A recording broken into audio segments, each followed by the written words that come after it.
Morning. അങ്ങനെ അതിരാവിലെ 5:30 ആയി സമയം. നമ്മൾ ഗ്രീസിനോട് ടാറ്റ പറയുക. അടുത്ത ഡെസ്റ്റിനേഷനിലോട്ട് എയർപോർട്ടിലോട്ട് പോകണം.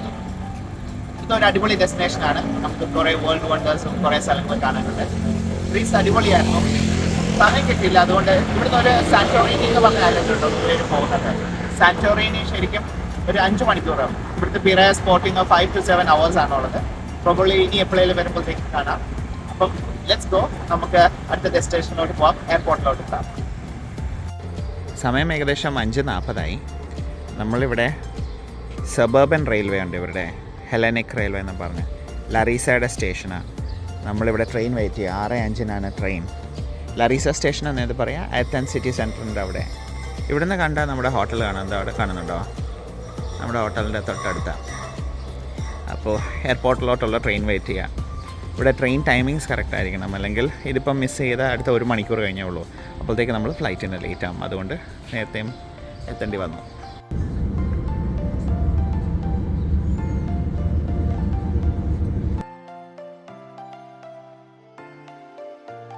അങ്ങനെ കുറേ നേരത്തിന് ശേഷം ഞങ്ങൾ സെക്യൂരിറ്റി ചെക്ക് ഇൻ കഴിഞ്ഞു, എല്ലാ പരിപാടിയും കഴിഞ്ഞു. ബോർഡിങ്ങിന് വെയിറ്റ് ചെയ്യായിരുന്നു. റയനെയർ എന്ന് പറഞ്ഞ ഒരു ഫ്ലൈറ്റിലാണ് നമ്മൾ പോകുന്നത്. ഇത് ബേസിക്കലി ഇവരുടെ ഒരു ബഡ്ജറ്റ് എയർലൈനാണ് കേട്ടോ. നമുക്ക് ഇവിടുന്ന് നമ്മൾ പോകുന്ന ഡെസ്റ്റിനേഷനിലോട്ട് ഏകദേശം ഒരു 200 ദിർഹം, ഒരു 5000 രൂപ മാക്സിമം ആയിട്ടുള്ളൂ. അതുകൊണ്ടാണെന്ന് തോന്നുന്നു നമ്മൾ അവിടുന്ന് നടന്ന് നമ്മൾ ബോർഡ് ചെയ്യേണ്ടി വരും. പക്ഷേ എന്നാലും എന്താ, ഈ ഒരു പ്രൈസിങ് ഉണ്ടല്ലോ, അത് അപാരമാണ്. ഇതൊരു ബോയിങ് 737 ഫ്ലൈറ്റ് ആണെന്ന് തോന്നുന്നു കേട്ടോ. ഈസി ജെറ്റും ഇവരുടെ ഒരു ബഡ്ജറ്റ് എയർലൈൻ കേട്ടോ. യൂറോപ്പിലെ ആ സൈഡിൽ കാണുന്നതാണ് ഗ്രീക്കിലെ കുറച്ച് കുഞ്ഞു കുഞ്ഞു ഹിൽസും. ആൾക്കാർ ഇവിടെയും ബാക്ക് സൈഡിൽ നിന്ന് കയറുന്ന ക്യൂ ആണ്, പിന്നെ ഇവിടെ ഫ്രണ്ട് സൈഡിൽ നിന്നും. നമ്മൾ ക്യൂ കഴിഞ്ഞിട്ട് വേണം നമുക്ക് ഉള്ളിലോട്ട് കയറി സീറ്റിലിരിക്കാൻ. അടുത്ത ഡെസ്റ്റിനേഷനിലോട്ട് നമ്മൾ ഒരു 1.5 മണിക്കൂർ. ചേടിക്ക് എന്താ പറയാനുള്ളത്? സീറ്റ് കിട്ടുമോ? ഓടിക്കയറാനാ അല്ലേ? ആൾക്കാരുടെ തിരക്ക് കണ്ടാൽ വിചാരിക്കും ഓടിക്കയറിയില്ലെങ്കിൽ സീറ്റ് കിട്ടൂല എന്നല്ലേ. ഇതൊരു ബഡ്ജറ്റ് എയർലൈൻ ആയതുകൊണ്ട് ബിസിനസ് ക്ലാസ് ഒന്നുമില്ല, ഫുൾ എക്കോണമിയാണ്. നമ്മുടെ സീറ്റിലോട്ട് ഇതാ പോയിക്കൊണ്ടിരിക്കുക.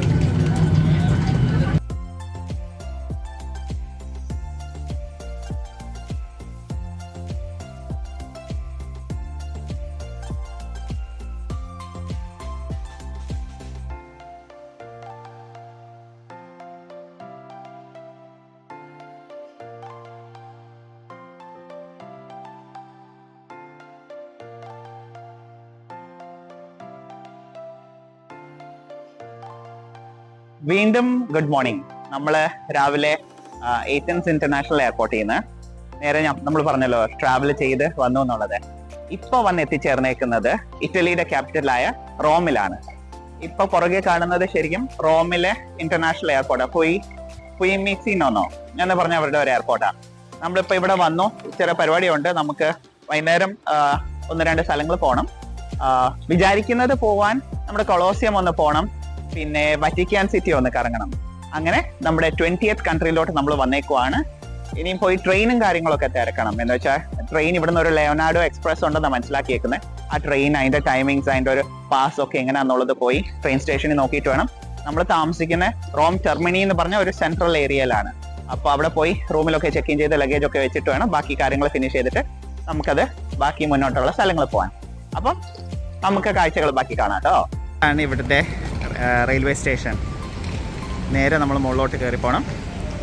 നമ്മുടെ ട്രെയിൻസിൻ്റെ എയർപോർട്ടിൻ്റെ തൊട്ട് സൈഡിലായിട്ടോ. ജസ്റ്റ് ഒരു 10 minutes വരണം നമ്മുടെ ലഗേജായിട്ട്. അപ്പോൾ നമുക്ക് റോം സെൻറ്ററിലേക്ക് ട്രെയിൻ കിട്ടി. ഇവിടുന്ന് 14 euro ആണ് നോൺ സ്റ്റോപ്പ് ലിയനാർഡോ എക്സ്പ്രസ്. എന്തായാലും റോം ടെർമിനലെത്തിയിട്ട് അതെ, ഞങ്ങളൊരു 1/2 hour എടുക്കുമെന്ന് പറയുന്നു. അതിന് വിളിക്കണം. ലിയനാർഡോ എക്സ്പ്രസ് എന്ന് പറഞ്ഞ ട്രെയിനിലാണ് നമ്മൾ വന്ന് റോമ ടെർമിനിയിൽ ഇറങ്ങിയേക്കുന്നത്. റോമ ടെർമിനി എന്ന് പറഞ്ഞ സ്റ്റേഷൻ. ഇവിടുന്ന് ആക്ച്വലി എല്ലാ ടൂറിസ്റ്റ് ഇൻഫർമേഷൻ കിട്ടും. എയർപോർട്ടിൽ നിന്ന് ഈ ഒരു ട്രെയിൻ കയറി സെൻട്രലിൽ എത്തിയിട്ട് ഇവിടുന്ന് ബാക്കി കാര്യങ്ങൾ നമുക്കറിയുള്ളൂ. നല്ല നല്ല ക്ലീനും നീറ്റും ട്രെയിൻ കേട്ടോ. ട്രെയിൻ ഇറ്റാലിയ എന്ന് പറഞ്ഞ കമ്പനിയാണ് ഇത് റൺ ചെയ്യുന്നത്. റോമയുടെ മെയിൻ സ്റ്റേഷനായ റോമ ടെർമിനി വന്നിറങ്ങി. ഇത് ഓൾമോസ്റ്റ് ഒരു സെൻട്രൽ ഏരിയ കേട്ടോ റോമിൻ്റെ. നമ്മളിപ്പോൾ നമ്മുടെ ഒരു ഹോട്ടൽ ഏരിയയിലോട്ട് നടക്കുക. ഇവിടുന്ന് ഹാർഡ്ലി ഒരു 5 minutes ഉള്ളൂ നമ്മുടെ ഹോട്ടൽ. അപ്പോൾ ആ വഴിക്ക് നടക്കുക. നല്ല ക്രൗഡ് കേട്ടോ. ഗ്രീസ് വെച്ച് നോക്കുമ്പോഴത്തേക്ക് ഇടിച്ചു കുത്തിയ ആളാണ് ഇവിടെ. ഓൾമോസ്റ്റ് വീക്കെൻഡും കൂടെ ആയതുകൊണ്ടാവും കേട്ടോ. ഇവിടുന്ന് പോയി ചെറിയ ഹാർഡ്ലി ഒരു 5 മിനിറ്റ്സാണ് നമ്മുടെ ഹോട്ടൽ. നമ്മളൊരു റോമ പാസ് എടുത്തു. റോമ പാസിന് 7 യൂറോ. ഇത് ശരിക്കും നമുക്ക് മെട്രോ ബസ് എല്ലാ ആക്സസും തരുന്നുണ്ട്.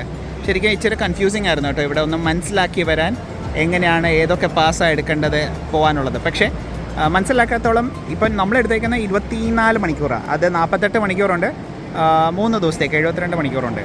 അതെടുത്താൽ നമുക്ക് പോകുന്ന യൂസ് അനുസരിച്ചിട്ട് നമുക്ക് ഓരോ സ്ഥലങ്ങൾ ഇതിൻ്റെ അകത്ത് ഓരോ മ്യൂസിയംസോ റോമിലുള്ള എല്ലാ സാധനങ്ങളും പൊതുവെ ഫ്രീ ആയിട്ട് ആക്സസ് ചെയ്യാമെന്നാണ് പറയുന്നത്. 7 യൂറോയുടെ കാര്യമുള്ളൂ 24 ഹവേഴ്സിലേക്ക്. അപ്പോൾ അത് നമ്മളിവിടുന്ന് റോമ ടെർമിനിയിൽ തന്നെ വാങ്ങിച്ചു. ഇപ്പം നമ്മൾ കൊളോസിയത്തിൻ്റെ അങ്ങോട്ട് പോവാം. നമ്മുടെ മെട്രോ ഇതാ വരുന്നു. ലോറന്റീനയ്ക്കുള്ള മെട്രോ കയറിയിട്ട് 2 സ്റ്റോപ്പ് അപ്പുറേ കൊളോസിയോ എന്ന് പറയുന്ന സ്റ്റോപ്പിലാണ് നമുക്ക് ഇറങ്ങേണ്ടത്. കൊളോസിയ എന്നുള്ളൊരു സ്റ്റേഷനിൽ വന്ന് ഇറങ്ങുന്നത് നേരെ നമ്മുടെ വേൾഡ് വണ്ടർ ആയിട്ടുള്ള ഒരു കൊളോസിയത്തിൻ്റെ മുന്നിലോട്ടാണ്. അടിപൊളിയല്ലേ? 1 of the 7 ancient wonders of the world ആയിരുന്ന കൊളോസിയം. ഗ്ലാഡിയേറ്റേഴ്സൊക്കെ ഫൈറ്റ് ചെയ്ത കൊളോസിയം. ഒരു അന്യായ ആർക്കിടെക്ചറൽ ബ്യൂട്ടി ആയിട്ടത്. അടിപൊളി. 80,000-ഓളം ആൾക്കാരെ സീറ്റ് ചെയ്യാൻ പറ്റുന്ന ഒരു തിയേറ്ററായിരുന്നു. ആക്ച്വലി ഇതിൻ്റെ പേര് കൊളോസിയം എന്നല്ലായിരുന്നു, ഫ്ലാവിയ ആംഫി തിയേറ്റർ എന്നായിരുന്നു പണ്ട്. അത് മാറ്റി കൊളോസിയം ആക്കിയതാണ്. അത്യാവശ്യം ക്രൗഡുണ്ട് കേട്ടോ. ഇതൊരു മെയിൻ ലൊക്കേഷനല്ലേ, യുനെസ്കോ വേൾഡ് ഹെറിറ്റേജ് സൈറ്റ്. റോമിലെ ഏറ്റവും ഫേമസ് ആയിട്ടുള്ളൊരു മോണിമെൻ്റാണ് ഇവിടെ. ചുറ്റിന് നോക്കിയാൽ ആൻഷ്യൻറ്റ് ബ്യൂട്ടീസ് ആയിട്ടോ. നമുക്ക് അവിടെ ഒരു പാർക്ക് പോലെ അതിൻ്റെ മണ്ടയ്ക്ക് ഒരു ബിൽഡിങ്, അതും നല്ല പഴക്കമുള്ള ആർക്കിടെക്ചറൽ ബിൽഡിങ്. അതായത് എല്ലാം നേരെ നമ്മുടെ ഈ കൊളോസിയത്തിൻ്റെ എവിടെയാണ്. അടിപൊളിയല്ലേ? പണ്ട് പറയുന്നത് ഇത് ആക്ച്വലി ഒരു ആർട്ടിഫിഷ്യൽ ലേക്ക് ഉണ്ടാക്കിയ സ്ഥലത്താണ്. അത് നികത്തി അത് കഴിഞ്ഞിട്ട് കൊളോസിയം അവർ പണിയുന്നത്. ഗ്ലാഡിയേറ്റേഴ്സിൻ്റെ ഗെയിംസൊക്കെ നടക്കുമ്പോൾ അപ് ടു 100 days ഇവിടെ ആയിരുന്നല്ലോ ഹിസ്റ്റോറിക്കലി മനുഷ്യന്മാർ തമ്മിൽ ഫൈറ്റ് ചെയ്യുന്നത്. ചില സ്ഥലങ്ങളിൽ അപ് ടു 10,000 ആനിമൽസ് ആയിരുന്നു ഒരു ദിവസം കൊല്ലപ്പെടുക ആ ഗെയിംസിൻ്റെ ഭാഗമായിട്ട് പണ്ട്. The Colosseum, one of the most important tourism monuments in Italy world over.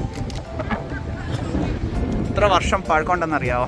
Colosseum ഉണ്ടല്ലോ, വെസൂവിയസ് ഒരു എംപറർ ആയിരുന്നു 79 AD ആളും പിന്നെ എനിക്ക് തോന്നുന്നു ആളുടെ മോനും ടൈറ്റസ്, ആ എംപറേഴ്സാണ് ആക്ച്വലി ഇത് പണിയിച്ചത്. ഓർക്കണം, ഇറ്റ് ഈസ് അബൌട്ട് 80 AD സമയത്താണ്. അപ്പോൾ എന്തോരം വർഷം പഴക്കമുണ്ട് ഈ ഒരു ബിൽഡിങ്ങിനൊന്ന് ആലോചിച്ചേ.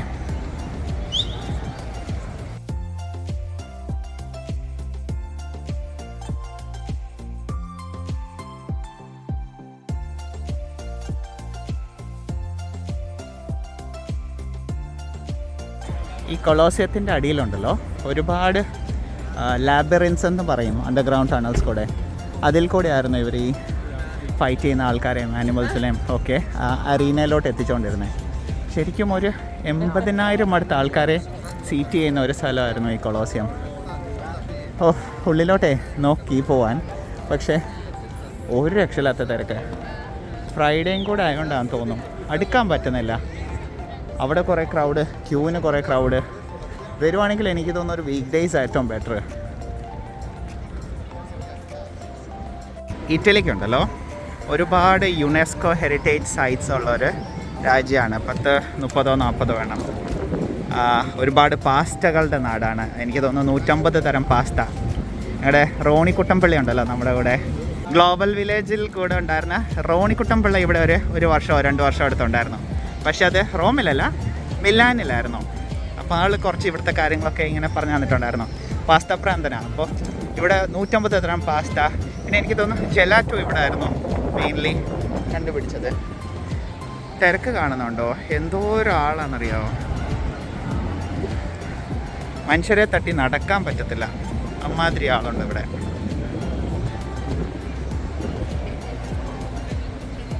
അവിടെ ഒരു കത്തീഡ്രൽ ഉണ്ട് ഇതിൻ്റെ തൊട്ട് സൈഡിൽ, അതും പകുതി റൂയിൻ്റെ. എല്ലാം ആൻഷ്യൻ്റ് ആയിട്ടുള്ള ആർക്കിടെക്ചർ കേട്ടോ, പക്ഷെ നല്ല ഭംഗി. കുഞ്ഞു കടയിൽ പോയാലും എല്ലാ തരം പിസ്സയുടെ സ്ലൈസ് ഒക്കെ ഉണ്ട് കേട്ടോ.